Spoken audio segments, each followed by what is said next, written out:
Gente, boa noite. Quero agradecer a sua Valentim a oportunidade de falar e a compreensão de vocês. Peço a ajuda de vocês também para que possa fluir da melhor maneira possível. Então, nós vamos falar alguma coisa sobre essa lição. Não acrediteis em todos os espíritos. E dessa lição, a gente pode fazer assim, a gente pode entrar no campo do próprio espiritismo, da mediunidade, da obsessão. São assuntos assim muito interessantes e muito importantes. Então, eu tenho assim muitos livros lá em casa que eram dos meus pais. Eu encontrei esse aqui, que ele está bem velhinho, chama Mediunidade, de Edgar Armon. Então, tem uma definição no livro de mediunidade, porque a gente fala tanto em mediunidade e em tantas coisas, frequentamos aqui toda semana, muitos de nós frequentamos as reuniões mediúnicas. E nós estamos na era do espírito. Nós estamos, como sempre, assim, todos nós sabemos, e todos os que vêm falar aqui, nós não podemos sair do nosso contexto histórico, porque o espiritismo, a mediunidade, o evangelho se confunde com a história da própria humanidade.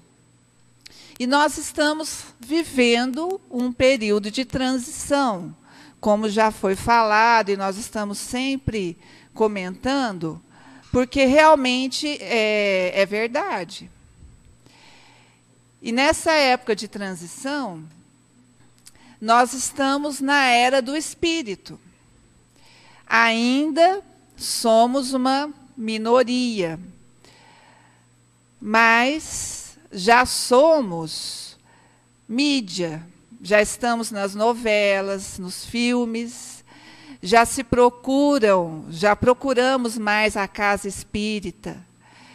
E todas as religiões também, porque todos nós estamos sentindo uma necessidade muito grande de Deus, de Jesus, de oração, de melhoria de nós mesmos. E o advento do espiritismo, ele é muito recente.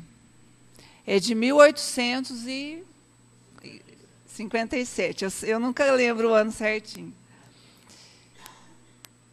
Mas a mediunidade não está ligada ao espiritismo, de forma alguma. Então, o que é a mediunidade? Então, nesse livro define que a mediunidade é uma faculdade psíquica. Seria o sexto sentido que todos nós temos. Todos nós. E ele divide a mediunidade em dois tipos, que é a natural e a de prova. Então, o que significaria mediunidade natural? Como o próprio nome diz, à medida que o homem evolui, ele vai se melhorando, ele vai se aperfeiçoando e vai deixando para trás a sua parte negativa. E ele vai melhorando a si mesmo. O seu perispírito vai deixando as cargas negativas para trás. E vai se melhorando, e vai ficando mais sutil, mais etéreo. Então, a mediunidade natural, mesmo nos encarnados, mesmo no espírito evoluído encarnado,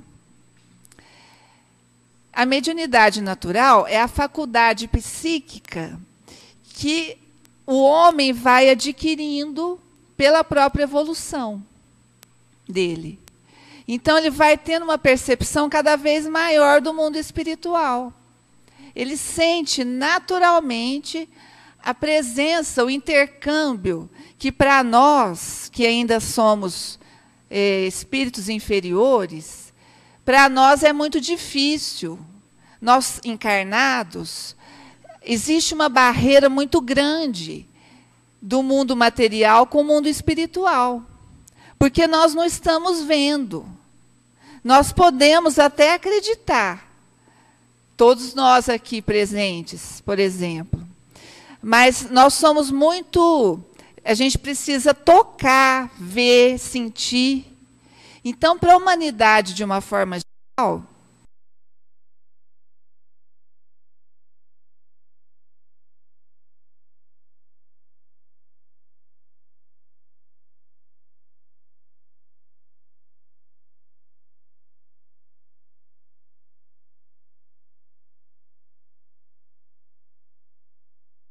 sem muita explicação. Pronto e acabou. E voltando à mediunidade, a mediunidade natural, a própria pessoa, ela vai tendo um desenvolvimento desse sexto sentido. Tanto que Jesus foi o espírito mais puro que já reencarnou, e ele tinha todas as mediunidades em grau perfeito. Naturalmente. Mas nós, não digo, falo por mim, aqueles que não somos evoluídos ainda, como que também nós temos a mediunidade? Então, a mediunidade, nesse caso, é a mediunidade de prova. Seria um empréstimo que Deus concede a nós para que nós exerçamos a faculdade mediúnica como um empréstimo mesmo, e como uma tarefa que a gente mesmo pediu antes de reencarnar. Então, são os médiuns que têm uma sensibilidade mais aflorada, seja na incorporação, na visão, na audição, na psicografia, mas é um empréstimo. Então, depende de nós o que nós vamos fazer desse empréstimo. E aqueles de nós que têm e não faz nada, ele acaba se desequilibrando, já aqui. E depois, no mundo espiritual, ele vai ter que prestar contas daquela faculdade que ele trouxe, por acréscimo de boa vontade dos amigos espirituais superiores, de Deus, e chegou aqui e não fez nada com ela. Então, isso é uma coisa muito importante. Para que serve uma reunião espírita? Para que serve uma reunião mediúnica? Uma sessão, como sempre se disse. Para a gente ficar recebendo espírito, para quê? Muitos de nós já paramos para pensar sobre isso. Nós, aqui em Franca, tem inúmeros centros espíritas. E, com certeza, todos eles, pelo menos uma reunião mediúnica, ou seja, uma sessão espírita, ele tem, com certeza. Para quê? A gente está tão acostumado a falar em mediunidade, em espírito, muita gente não sabe o que acontece numa reunião espírita. Porque aqui nós estamos comentando o Evangelho. Aqui não é hora, é local, mas não é hora para uma reunião espírita. E quando é, para que serve? Fazer igual o Braulio a semana passada. Quem arrisca uma resposta? O que vocês acham? Para que serve uma sessão mediúnica? Uma reunião mediúnica, onde os médiuns recebem, entre aspas, né, os espíritos, e os doutrinadores ficam conversando com eles. Será que é isso que acontece? Quem não tá acostumado? Para que serve?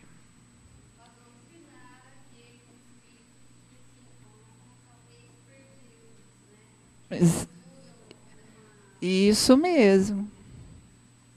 Serve para conversarmos com os espíritos. Mas aí talvez uma pergunta, para quê? Eles já não são espíritos?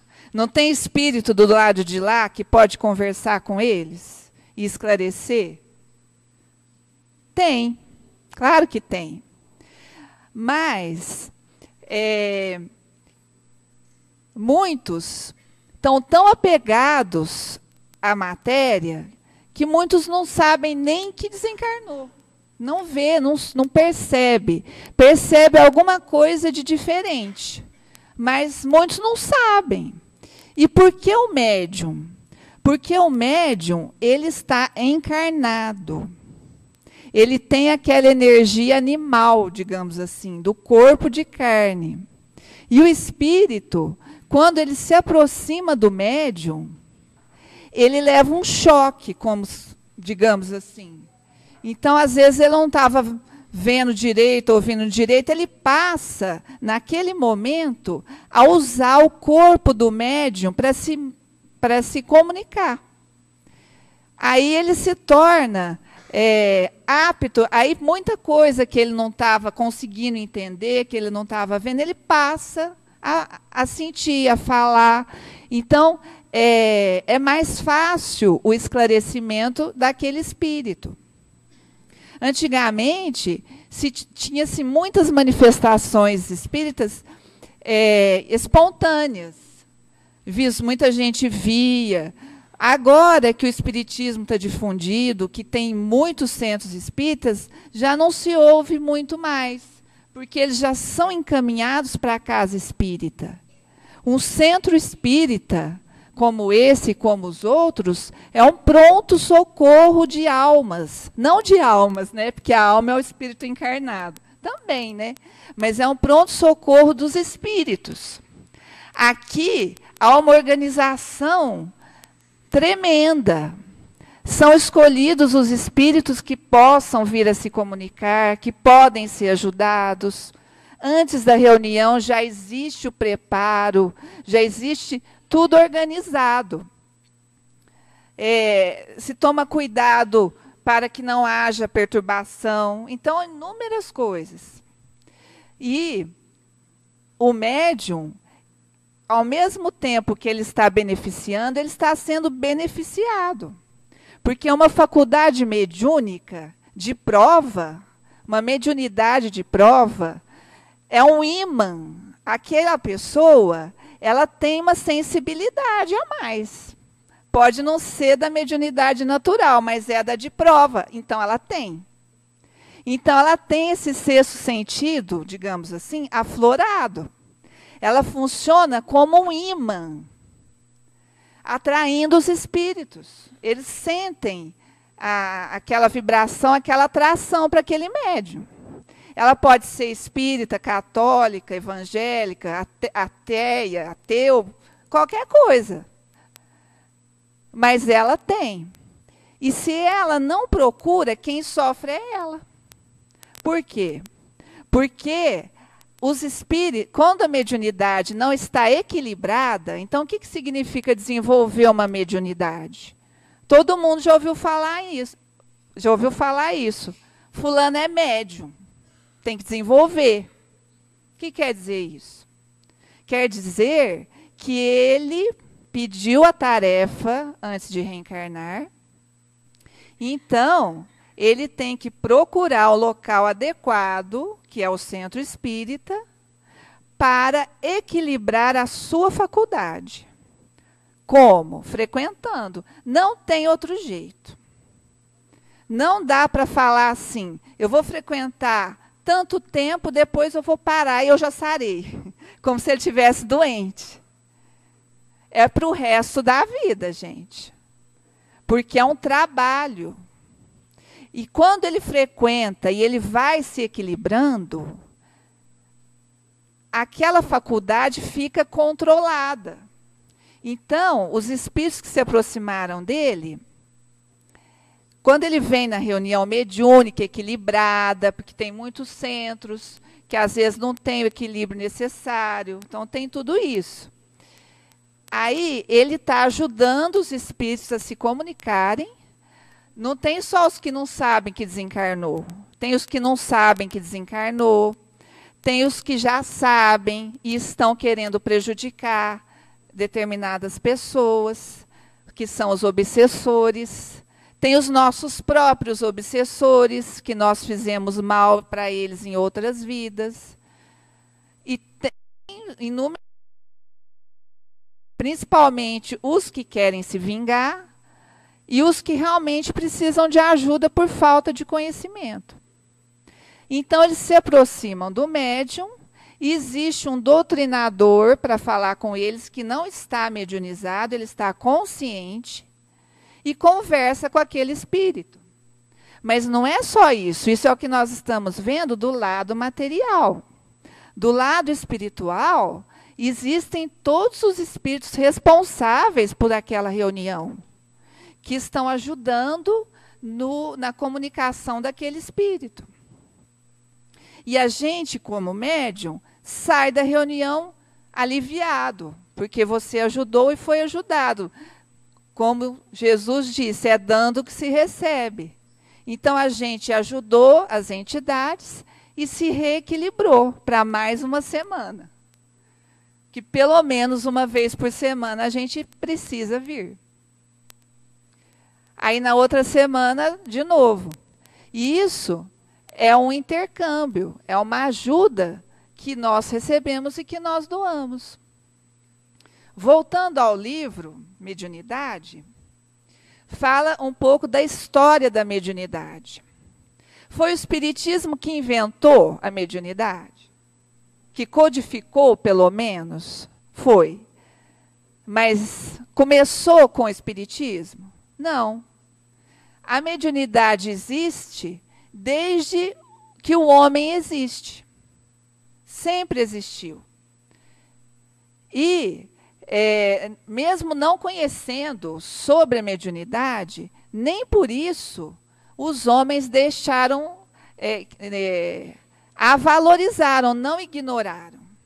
Desde os povos antigos, comenta aqui que na China, 3.000 anos antes de Cristo, eles já acreditavam na mediunidade.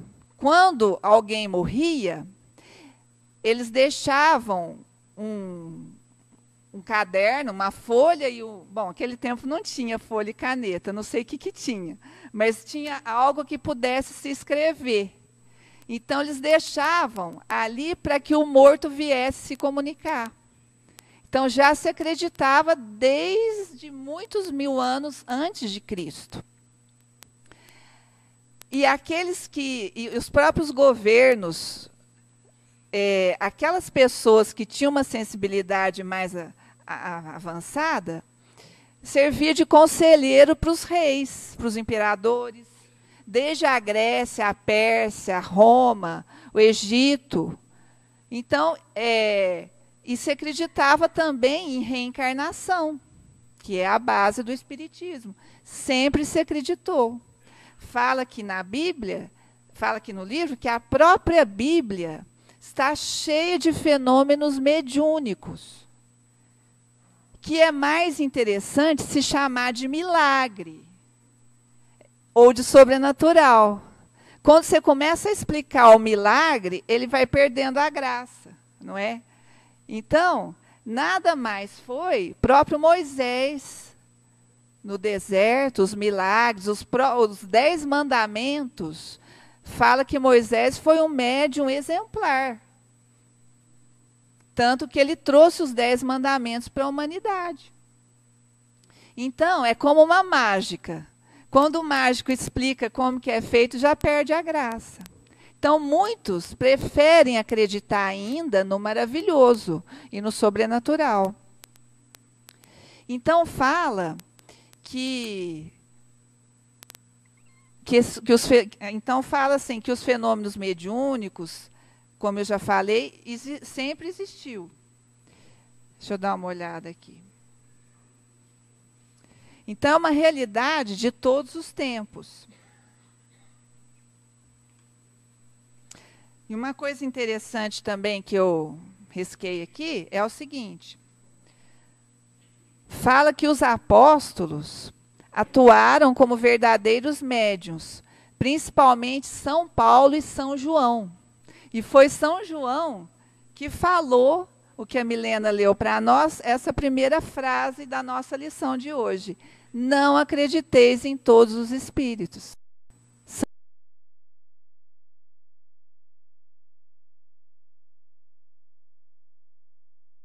Que, caríssimos, não creiais em todos os espíritos, mas provais que eles são de Deus. E se fala também que, na época, os cristãos eles foram anotando os ensinamentos dos apóstolos. E fala assim, ó, o espírito que vem da parte de Deus é pacífico e humilde. Porque o espírito que vem de Deus não fala ao homem quando o homem quer, mas quando Deus o permite. E isso foi escrito em livros, há muitos séculos atrás. E falam também que essas manifestações de mediunidade pública continuaram, através dos séculos, por 300 anos, aproximadamente. Até que, no ano de 325, ou seja, no século IV, quando Constantino unificou o cristianismo, quando ele considerou o cristianismo como religião oficial, aí que começou os dogmas da igreja. E nesse concílio de Nicéia, foi-se proibido a mediunidade. Foi renegada a mediunidade e todos os atos mediúnicos dos apóstolos e de Jesus. Inclusive, 200 anos depois, eu até peguei isso aqui na internet, que eu achei muito interessante. Tiveram vários concílios dos bispos. Esse de Nicéia, que já proibiu a mediunidade, foi no ano de 325. Teve um outro em Constantinopla, no ano de 553, que foi proibida a reencarnação. É verdade, até está aqui, ó. Vou até ler um pedacinho. Até meados do século VI, todo o cristianismo aceitava a reencarnação, que a cultura religiosa oriental já proclamava milênios antes da era cristã, como fato incontestável. Aconteceu, porém, no segundo concílio de Constantinopla, em Istambul, atual Turquia, uma decisão política que resolveu abolir a reencarnação. Cientificamente justificada, substituindo pela ressurreição, que contraria todos os princípios da ciência, pois admite a volta do ser por ocasião de um suposto juízo final, no mesmo corpo, já desintegrado em todos os seus elementos constitutivos. Por quê? Porque a esposa do imperador, Teodora, esposa de Justiniano, ela era escravocrata e havia sido cortesã na época. E era muito desumana. E ela ficou com medo, começaram a falar para ela, mandou matar 500 cortesãs. E era muito ruim com os escravos negros. Começaram a falar para ela que ela tinha que reencarnar 500 vezes para poder pagar o que ela fez de mal e até voltar como negro. E ela ficou com tanto medo que ela mandou acabar com a reencarnação.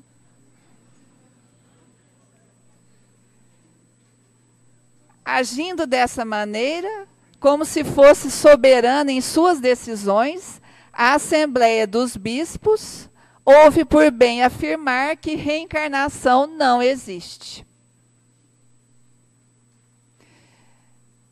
Por isso que o Espiritismo é o cristianismo redivivo. Porque os cristãos, Jesus, não tinha nada disso. Jesus veio numa manjedoura, veio falar da simplicidade, da pobreza.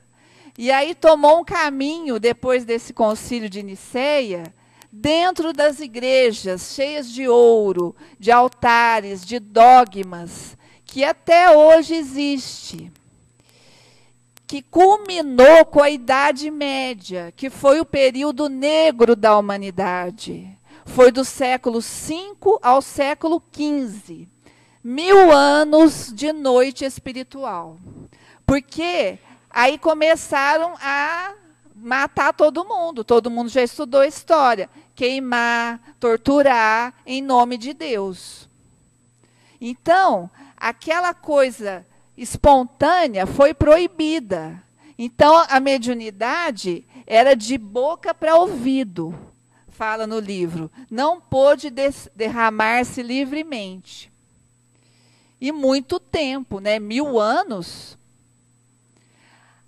E como nos conta a história, depois desse período, a humanidade ficou, não só no aspecto religioso, como no aspecto científico, ela ficou recalcada. Não teve progresso quase nas ciências, em nada. Então, houve o renascimento desse fanatismo religioso. A humanidade em si se voltou para o materialismo. O materialismo absoluto. Porque tudo não podia, tudo era condenado, tudo era pecado. Então, os enciclopedistas, na época do Renascimento, começaram a dar valor só à razão, ao pensamento, à matéria só. Então, se saiu de um fanatismo para outro.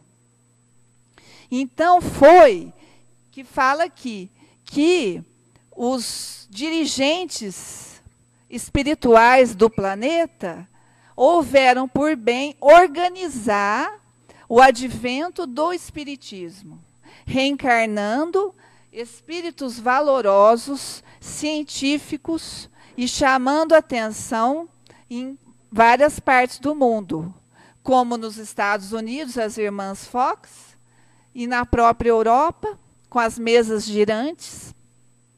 E o espírito científico de Allan Kardec foi pesquisar, mas isso já tinha sido programado antes dele vir, claro, para que a humanidade não descambasse para o outro lado, para dar um rumo para nós. Aí se voltou a ideia que há tantos anos e anos atrás foi abolida. E que veio com muito preconceito e que até hoje, mesmo com toda a evolução em pleno século XXI, ainda existe muito preconceito das pessoas. Mas o Espiritismo está aí, como nós estamos também, e a evolução não para. Então, para mim, eu achei muito interessante isso que eu li, por isso que eu quis passar para vocês. E aí continua também falando que, basicamente, é isso. Se eu esqueci alguma coisa, basicamente é isso que eu falei. Ah, e outra coisa também, que os médiuns daquela época eram médiuns excepcionais. Eles tinham uma capacidade enorme, porque eles foram estudados. Então, eles precisavam aguentar muita pressão e muito estudo. Então, fala assim, ó. Esses médiuns que eram realmente excepcionais submeteram-se a toda espécie de controle, e os relatórios firmados por comissões científicas da América, Inglaterra, França, Itália e Alemanha foram acordes em reconhecer que a vida realmente continuava além do túmulo e que era inegável o intercâmbio entre vivos e mortos.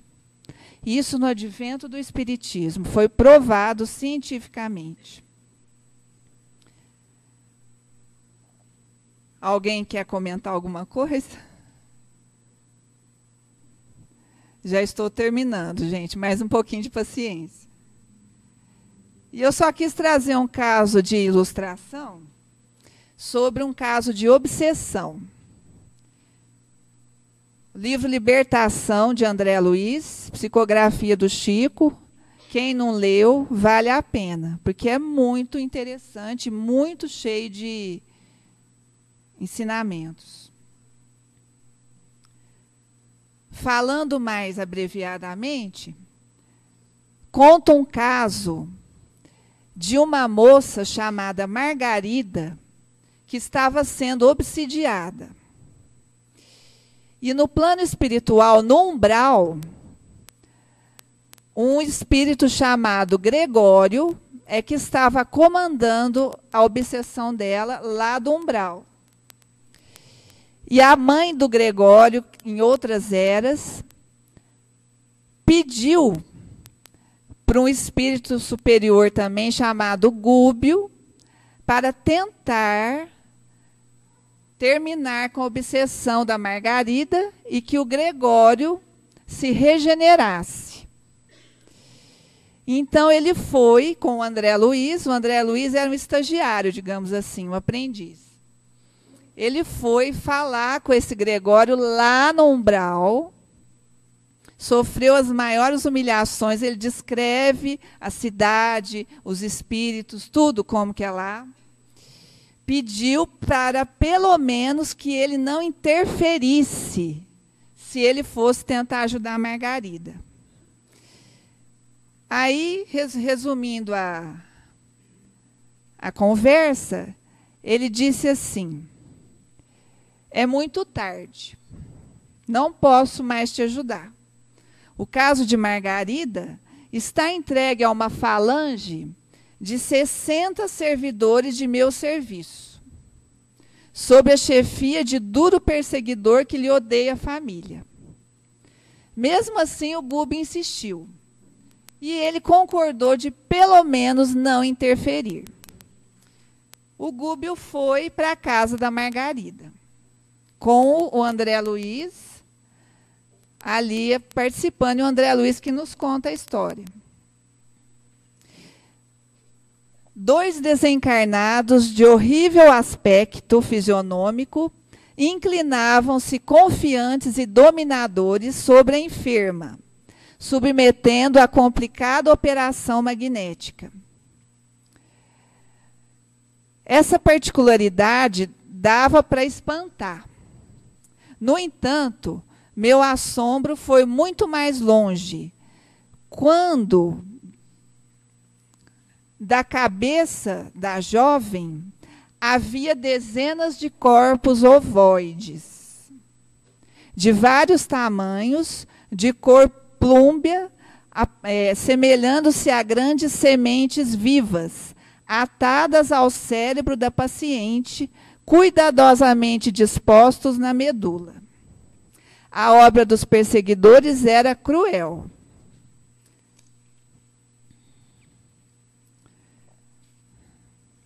Reparei que todos os centros metabólicos da doente apareciam controlados.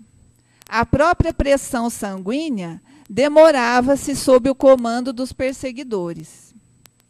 Ou seja, eles estavam controlando a mulher encarnada em todos os seus centros vitais do corpo dela. E eles estavam planejando que ela morresse. Inclusive colocando ovoides para ajudar na vampirização dela, sugando todas as energias. Para resumir um pouco mais o assunto, procuraram o médico e procuraram, na época, que esse livro é de 1940 e poucos, mais ou menos, um espiritista, mas que não era espírita. Ele lidava com ciências espirituais, que não adiantou nada. Ele cobrou a consulta, era um médium, mas que não era filiado a religião espírita, cobrou a consulta, e eu achei também interessante que vem de acordo com a nossa lição de hoje. Ele foi totalmente enganado pelos obsessores dela. Esse que era médium e que cobrou, que não tinha nada a ver com o espiritismo cristão, recebeu informação do obsessor. Falou depois que era só para procurar um médico, que não tinha mais nada. Foi que aí eles resolveram procurar o centro espírita. Aí que conseguiram melhorar a doente. Os ovoides foram desligados, os espíritos foram afastados e tratados. Vale a pena ler os detalhes, que é muito interessante. E depois ela ficou sob a proteção por 10 dias da própria casa dela, porque a falange do Gregório ia vir atacar de raiva que ela tinha se livrado, né? E por falar em ovoides, o que são ovoides? Quem sabe? Quem já leu? Eu comentei que existiam vários ovoides ligados no cérebro dela, sugando toda a energia que ela tinha, fora os espíritos obsessores com forma humana. Ovoides são espíritos que perderam o perispírito temporariamente. São espíritos cruéis, criminosos, que se mantiveram numa ideia fixa de vingança do mal por muito tempo e acabaram perdendo a forma humana e se transformaram em, fala no livro, em amebas, em fetos vivos. Muitas vezes eles ficam ligados às pessoas que eles odiaram e outras vezes espíritos obsessores usam eles como se fossem chupões, né, ventosas, para colocar na vítima que está sofrendo a obsessão. Então, isso foi uma pincelada para a gente pensar em tudo isso. Obsessão existe, é real, é generalizada e é muito organizada. E a oração é o nosso antídoto, a caridade, a nossa renovação. E também procurar a casa espírita ajuda bem. Só que só isso também não basta. A gente tem que se melhorar por dentro. Então, eu quero agradecer a cooperação de vocês, a paciência, e que nós possamos pensar em tudo isso e tentar pôr em prática, que o nosso sentimento possa aflorar, que a gente pense muito nas coisas, que a gente estude, porque é muito complicado até, é muito sério. E que a gente pense bem, aqueles de nós que possamos desenvolver a faculdade mediúnica, o COEM está aberto todos os anos. São 2 anos, aqui tem, muito, muito bom, os outros centros também têm. A gente aprende a teoria, né, Elis? Né, Carlinhos? E vai vendo o que a gente sente, não precisa ter medo, não pode ter preguiça. Né, Adriana? E vamos, se nós tivermos a tarefa, vamos pôr em prática, gente. Porque o lado de lá chega rapidinho. A gente quer que demora, mas do lado de lá, até no livro mostra um caso de juízo final que tem no umbral, que o próprio Gregório presidia. Não vou contar tudo, senão vocês não lêem o livro. Mas é sério. Muito obrigada, gente.